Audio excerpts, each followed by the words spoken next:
And you talk about water, that's probably the biggest thing we're looking at is there water leaking into the house? I mean, that's one of the most expensive things that can happen. And Yep. for us, it all starts out at the street. We're looking at the house from a distance and we're thinking, where does all the water go? When you have a really simple house and the roof lines look like this, well, all the water gets shed. It's fine. But you've got a house where you've got all these gables and you got all these triangles on the roof and it concentrates water into small areas like funnels. Where does it end up? Does it hit one of the house walls? Those are the areas where we want to focus our efforts. And our inspectors have gotten very good at being able to poke, prod, use moisture meters, pull back vinyl siding, do whatever it takes to try to find hidden damage inside the walls. And I'd say if there's one area where we are very good compared to other home inspection companies, it's finding hidden damage like that.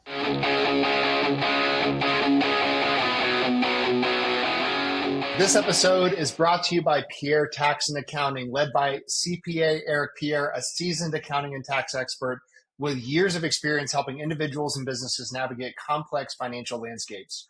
Whether you need personal tax planning, business tax strategy, bookkeeping, or financial planning support, Eric and his team are committed to helping you protect and grow your financial future with clarity and confidence. To get expert guidance you can trust, check out Pierre Tax and Accounting at pierreaccounting.com. We'd also like to thank Data Driven Decisions, founded by Katy Forster, for sponsoring today's show. Data Driven Decisions specializes in accounting, bookkeeping, payroll, and advisory services tailored specifically for small businesses and entrepreneurs who want financial clarity and peace of mind. From KPI reporting to fractional CFO support and QuickBooks training, Katy's team brings big firm expertise with a personal touch. Visit them at datadriven.coach to see how smart financial support can make all the difference in your business growth.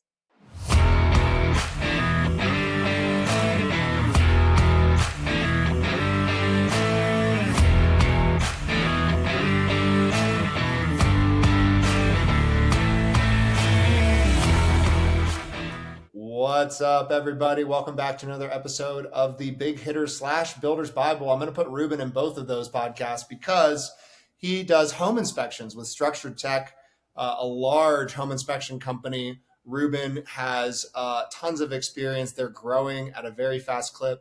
He also he's a great guy. He's very enterprising. I'm super excited to pick his brain today. Reuben, tell us about your company and how you kind of wound up where we are today.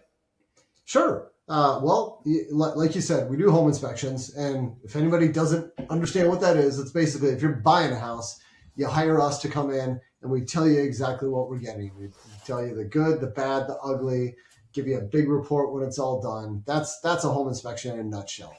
And I got into this. I mean, I grew up, I was homeschooled. I did a lot of remodeling with my dad. He was a general contractor, swinging a hammer from the age of 5. And eventually he got to a point where he's like, I don't want to be swinging a hammer and doing all this hard labor for the rest of my life. I want to get into something where I can use what I've learned. And he got into home inspections.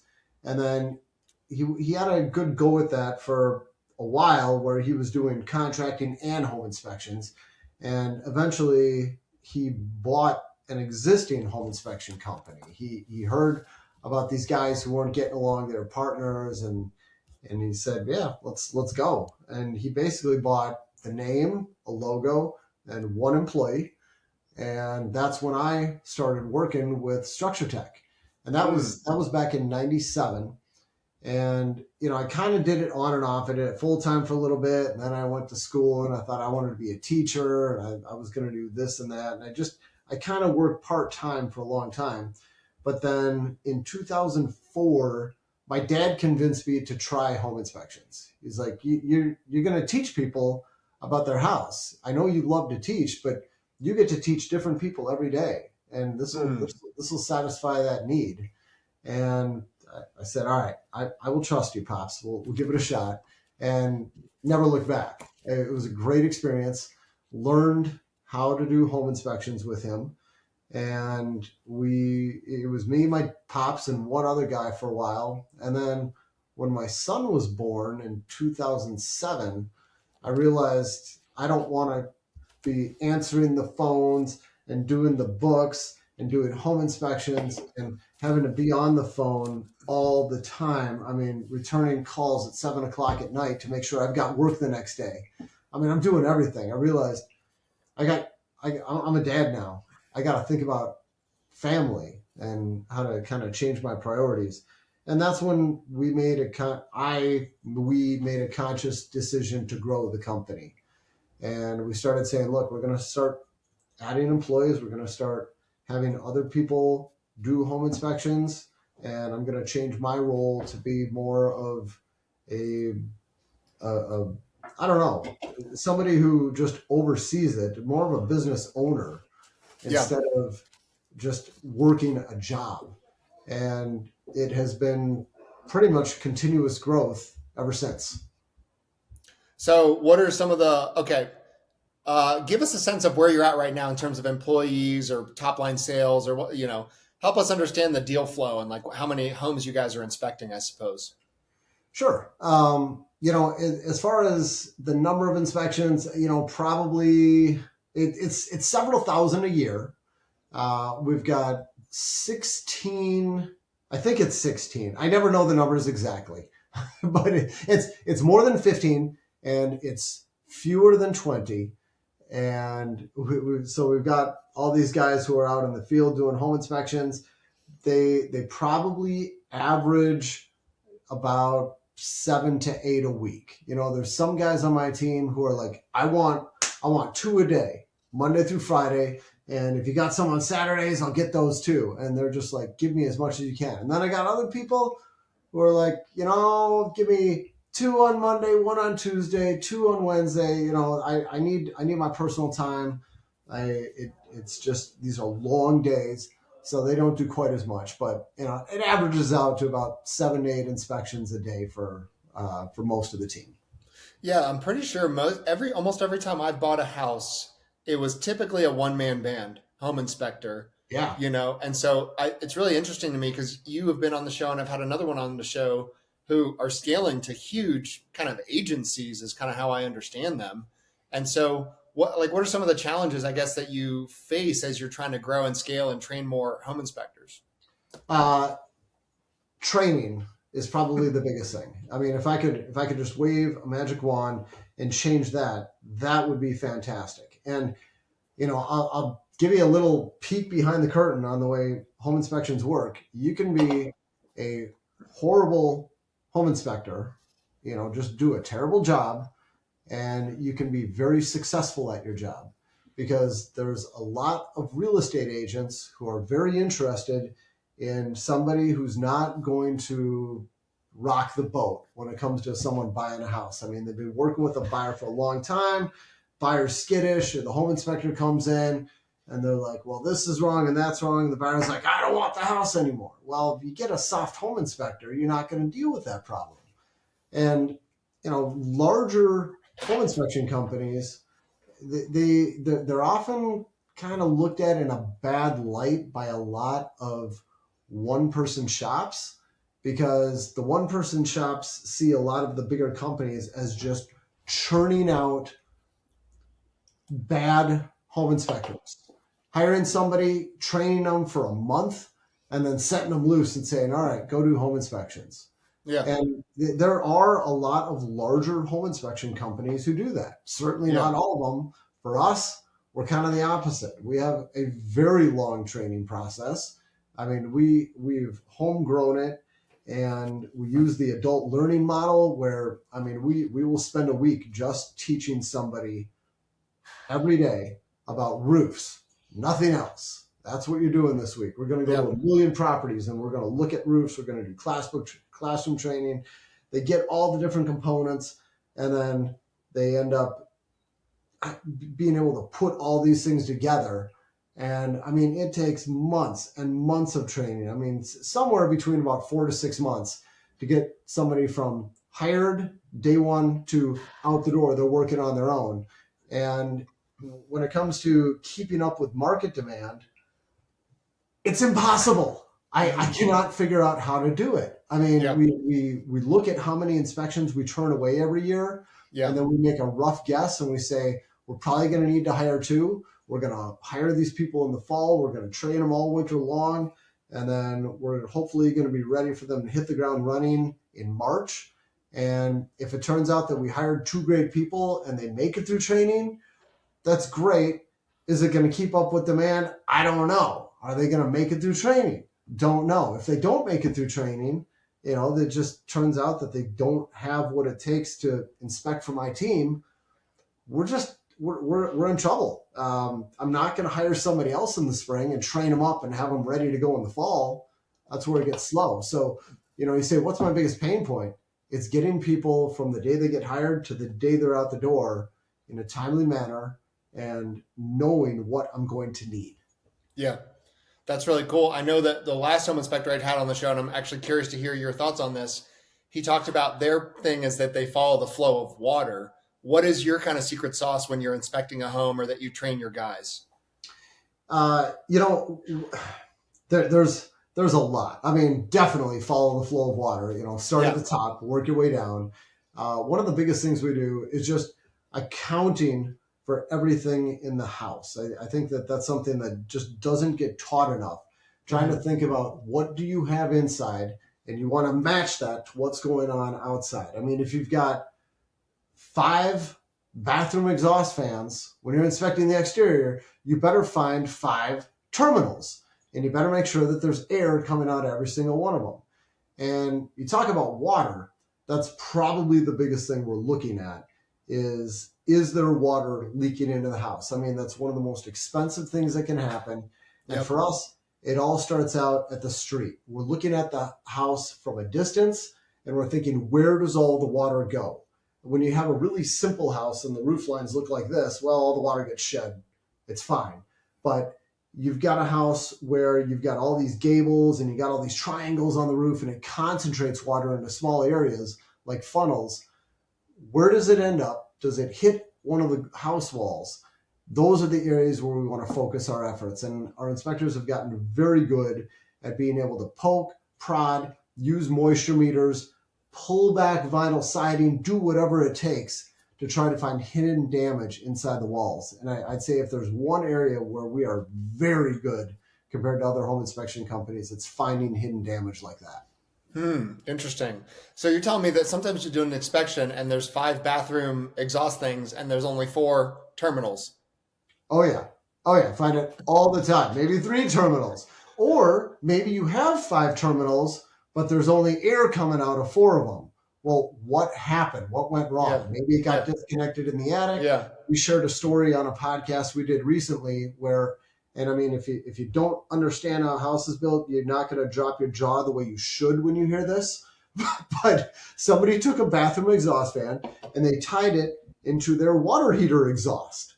And it was a whole story about this, but that is such an egregious defect. And unless you're conscientiously thinking about this stuff, you're not going to take the time to bring a ladder in the basement, get up inside the rafters, and use a camera on the end of a pole to get to the bottom of why this isn't operating properly. Yeah, I love that. Let's talk about AI for a sec. How is it affecting your industry and how are you guys using it?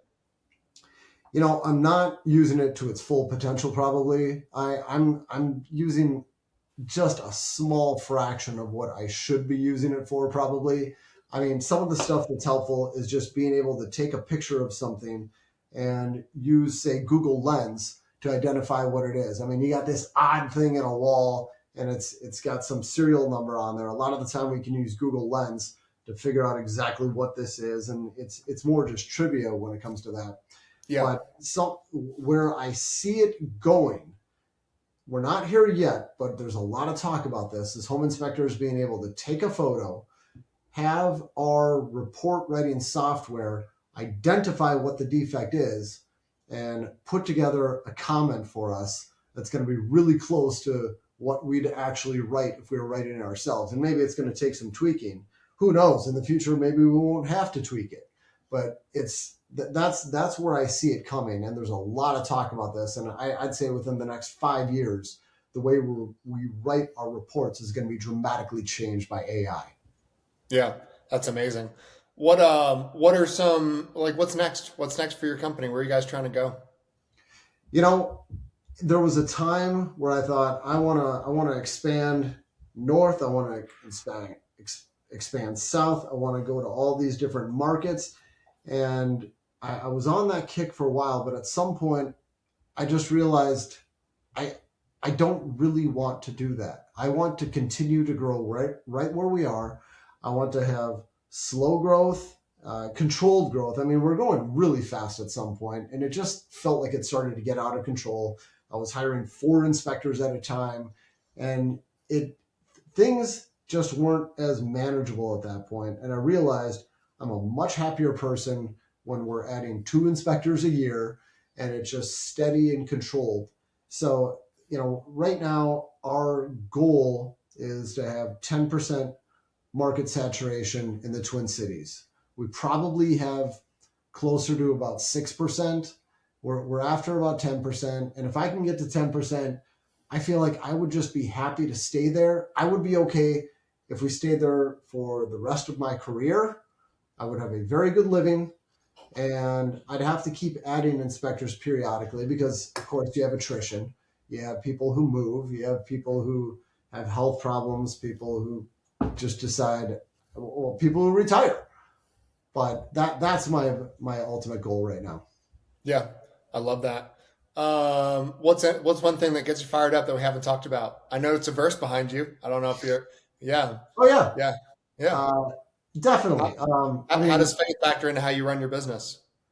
it's kind of at the core of everything we do. It drives our ethics. There's so many verses that I think of that I want to preach to my team. And we never started our company as a faith-based company, but it's definitely a core of who I am, and I think it comes across to all my employees. And the verse, for anybody who's listening, it's the one that happens to be on my wall right now is Jeremiah 29:7. And I put that up there just because, I'm here in the Twin Cities. You've surely heard about some of the stuff going on here in the news with ICE and all this. And it just feels like the city is just in turmoil. And we've had a lot of stuff going on. And what this one says, it says, I'll also seek the peace and prosperity of the city to which I have carried you into exile. Pray to the Lord for it. Pray to the Lord for your city. For if it prospers, then you too will prosper. And that also has to do with a saying that I've repeated to my team a million times. Not a verse, but it's very similar. And I tell them a rising tide lifts all boats.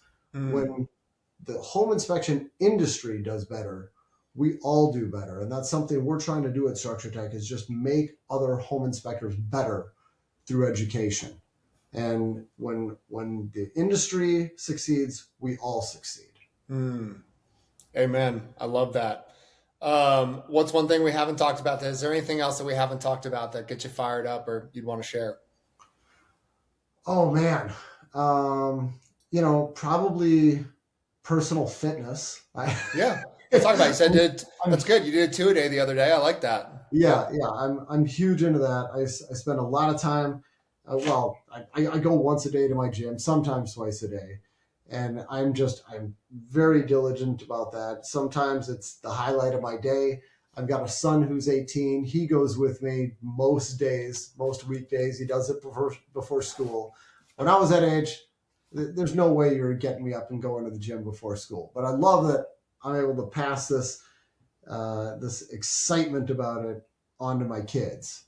So a lot of physical fitness and just health. I think about it probably more than I should. Thinking about, what am I eating today? When am I going to sleep? What am I doing for mental restoration activities? Spend a lot of time just trying to have the most energy I can to do the best at everything I'm doing. And that's in accordance with Matthew 3:23. Love that. I love that. Well, Reuben, it's been an honor having you on the show today, man. Is there, if people wanted to learn more about what you're doing, where could they go? Go to our website. It's StructureTech.com. I do a weekly blog. I've got a YouTube channel. I've been doing that for a long time. I've got a gazillion videos on there. And we do a podcast as well. You can find that anywhere you find podcasts. You look for Structure Talk, just a spin on StructureTech, our company name. Look for Structure Talk. You can find our podcast. We've been at that we're on our 8th year now. Yeah, love that. Well, thank you so much for coming on the show. Don't go anywhere because I want to keep chatting, but thanks so much for coming on the podcast. Appreciate it. Thank you, Andrew.